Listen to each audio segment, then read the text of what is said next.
রাকসুকে জামাত শিবিরের হাতে কিভাবে তুলে দেওয়া যায় রাজশাহী বিশ্ববিদ্যালয় প্রশাসন পরিকল্পিতভাবে ষড়যন্ত্র করেছে। বিশৃঙ্খল পরিবেশ তৈরি করছে ছাত্রদলের সম্পূর্ণ দায়-দায়িত্ব ছাত্রদলকে নিতে হবে। ছাত্রদল সভাপতি আজকের এই কর্মসূচিতে তিনি ন্যাক্কারজনকভাবে কিছু মিথ্যাচার করেছেন। রাকসুতে ভোটার অধিকার দাবিতে আমাদের আজকে শান্তিপূর্ণ অবস্থান কর্মসূচি ছিল। আপনারা মিডিয়া সাংবাদিকরা জানেন ইতিমধ্যে যে আমরা বিগত 2 মাস যাবৎ খুবই শান্তিপূর্ণভাবে এবং আন্তরিকতার সাথে রাজশাহী বিশ্ববিদ্যালয় প্রশাসন এবং নির্বাচন কমিশনারগণদের কাছে আমরা বিভিন্ন সময় বিভিন্ন দাবি দিয়েছি। তার মধ্যে আমাদের অন্যতম দাবি ছিল আমাদের হলে একটি বিশেষ গোষ্ঠী পবিত্র আল কোরআন পুড়িয়ে নিজেদেরকে উন্মোচন করেছিলেন এবং বিভিন্ন সময় রাজশাহী বিশ্ববিদ্যালয়ে সহিংসতা ঘটনা ঘটে। সে সকলের বিচারের দাবি আমরা তুলেছিলাম। পরবর্তীতে রাজশাহী বিশ্ববিদ্যালয় প্রশাসন এইগুলো বিষয়ে নীরব। তারপর আমরা ওই দাবিগুলো রাকসুর স্বার্থে ওই দাবিগুলো আমরা বলেছিলাম ঠিক আছে, আপনি রাকসুর পরে বা আগে যখন সুবিধা মনে করেন আপনি ওই বিষয়ে পদক্ষেপ গ্রহণ করবেন। কিন্তু রাকসুটা যাতে সকলের অংশগ্রহণ হয়, প্রথম বর্ষ থেকে মাস্টার্স এবং গণ অভ্যুত্থানে জুলাই আগস্টে গণ অভ্যুত্থানে যে সকল রাজশাহী বিশ্ববিদ্যালয়ের শিক্ষার্থী নেতৃবৃন্দরা রাকসুকে প্রতিনিধিত্ব করতে চায় তাদের অংশগ্রহণ আপনি নিশ্চিত করবেন। আপনারা গতকালকে দেখবেন যে রাজশাহী বিশ্ববিদ্যালয়ের কিছু সমন্বয়ক এবং সাধারণ শিক্ষার্থীরা তারা বিশ্ববিদ্যালয় প্রশাসন বরাবর তাদের স্মারকলিপি প্রদান করেছেন তাদের রাকসুতে অংশগ্রহণ এবং ভোটাধিকার প্রয়োগের দাবি নিয়ে। আপনারা লক্ষ্য করবেন যে রাজশাহী বিশ্ববিদ্যালয়ের একটি সংগঠনের সভাপতি তিনি 16-17 সেশনের তিনি রাজশাহী বিশ্ববিদ্যালয়ের রাকসুর ভিপি প্রার্থী হিসেবে নিজেকে পরিচয় প্রদান করে মনোনয়নপত্র তুলেছে। অথচ 17, 18, 19 সেশনের শিক্ষার্থীরা রাজশাহী বিশ্ববিদ্যালয়ের ভোটাধিকার প্রয়োগ করতে পারছে না এবং প্রার্থী হতে পারছে না। এছাড়াও রাজশাহী বিশ্ববিদ্যালয় প্রশাসন রুয়াকে যেভাবে এককেন্দ্রিকভাবে জামাতের হাতে তুলে দিয়েছে, তারই ধারাবাহিকতায় রাকসুকে জামাত শিবিরের হাতে কিভাবে তুলে দেওয়া যায় রাজশাহী বিশ্ববিদ্যালয় প্রশাসন পরিকল্পিতভাবে ষড়যন্ত্র করেছে। আপনাদেরকে ছোট্ট আমরা উদাহরণ দিই যে প্রথম বর্ষের শিক্ষাবর্ষের বিজ্ঞপ্তি প্রকাশ করা হয় জানুয়ারি মাসের 5 তারিখে। সে পরীক্ষা তারা বিলম্বিত করে গ্রহণ করে বিশ্ববিদ্যালয়ে। পরীক্ষা গ্রহণ করার পরেও আগস্ট মাসের 3 তারিখে প্রথম বর্ষের শিক্ষার্থীদের ক্লাস শুরু হওয়ার কথা ছিল। আপনারা জানেন সেই ক্লাসটা তারা বন্ধ করে দিয়েছে। বন্ধ করে দিয়ে পুনরায় তারা রাজশাহী বিশ্ববিদ্যালয় প্রশাসন আগস্ট মাসের 17 তারিখে প্রথম বর্ষের শিক্ষার্থীদের ক্লাস শুরু করে। এ দ্বারা প্রমাণিত হয় যে রাজশাহী বিশ্ববিদ্যালয় প্রশাসন ইচ্ছাকৃতভাবে প্রথম বর্ষের 4000 শিক্ষার্থীকে কীভাবে রাকসু থেকে তাদের ভোটের অধিকার থেকে দূরে রাখা যায় এই ষড়যন্ত্র করেছে।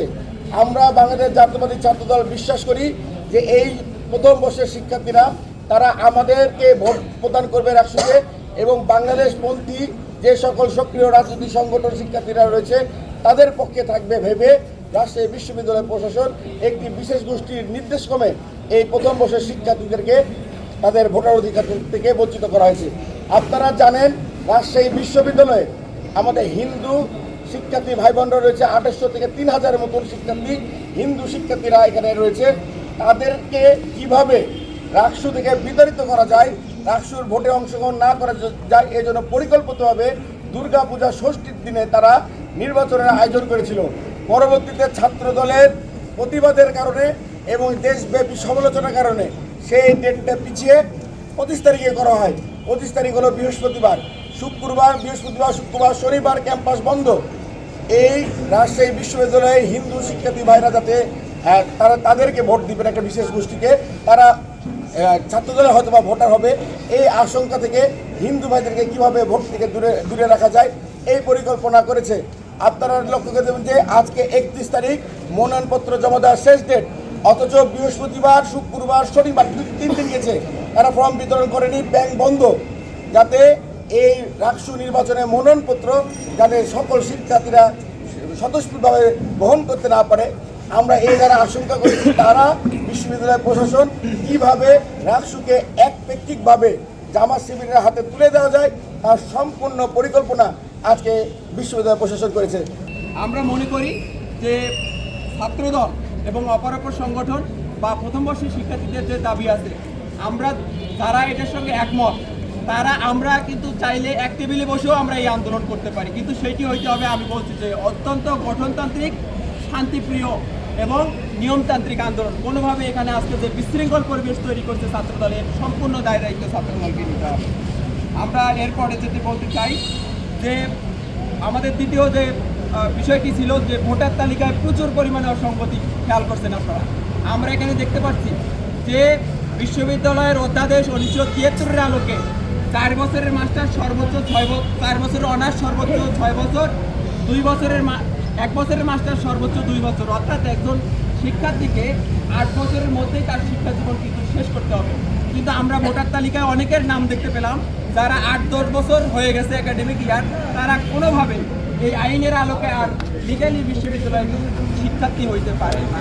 কিন্তু সেই জায়গাটাতেও আমরা দেখলাম যে তাদেরকে অন্যায্য একতরফাভাবে এই সুবিধাগুলো দেওয়া হয়েছে।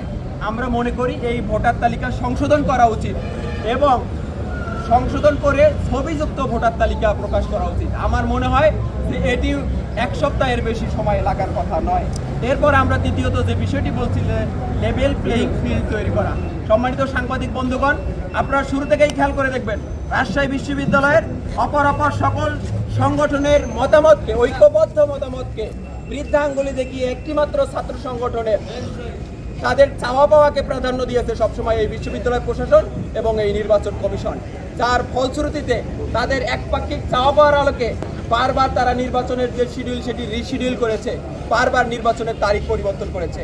আমরা মনে করি যে এতে লেভেল প্লেইং ফিল্ড তৈরি হওয়ার এটি অনেক বড় রকমের একটি ব্যত্যয়।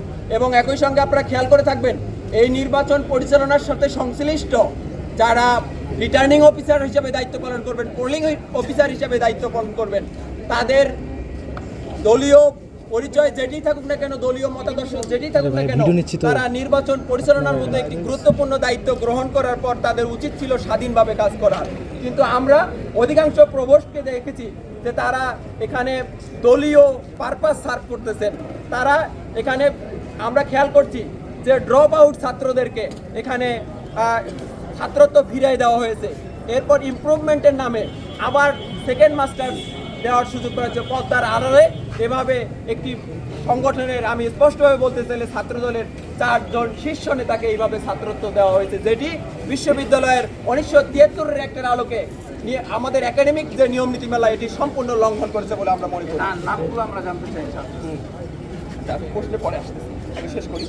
এরপরে সম্মানিত সাংবাদিক বন্ধুগণ, আপনারা যেটা খেয়াল করবেন যে নির্বাচন শুরুর থেকে এখন পর্যন্ত একটি অধিকাংশ হল প্রভোস্ট তারা এই নির্বাচনে অসহযোগিতা করে আসতেছে।